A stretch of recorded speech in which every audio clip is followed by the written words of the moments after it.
Samantala, nagsagawa rin po ng pagdinig ang Technical Working Group ng Committee on Poverty Alleviation sa Kamara kung saan tinalakay rito ang mga hakbang para mas mapalawak at mas malakas pa o mapalakas pa ang Pantawid Pamilyang Pilipino Program of 4Ps Act. Abay, kumuha po tayo ng detalye mula kay Kate Renya, live mula pa rin sa Batasang Pambansa.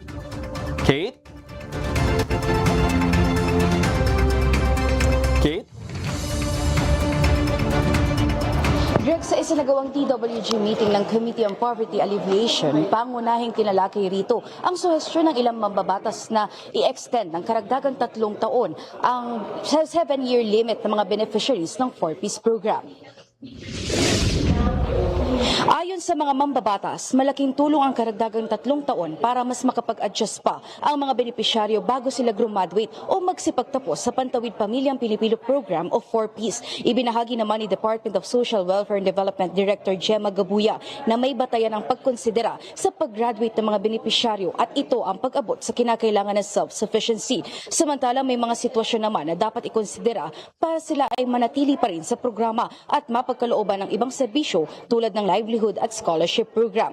Para naman kay TWG Chairperson Iris Marimontes, ibinahagi niya ang importansya ng pagbibigay ng 3-year extension para iyon ang maging transition sa bawat benepisyaryo para matuto silang tumayo sa sariling mga paa. Ikinalulugod naman ni 4Ps Party List Representative JC Abalos na mayroong mga benepisyaryo na kusa ng umalis sa programa ng DSWD na 4Ps kahit hindi pa nila naaabot ang 7-year limit dahil ang iba ay nagkaroon na muli ng mga trabaho.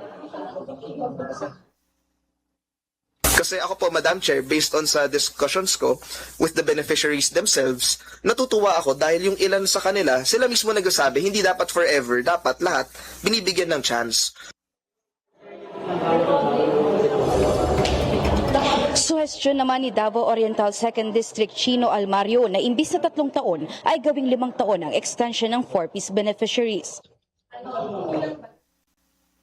As determined naman talaga eh. So for example, the 5 years does not mean that the beneficiary is forced to stay within the 5 years.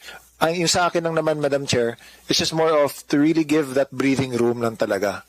Na lahat ng interventions are exhausted before we can say talaga na truly forcibly graduated yung beneficiary.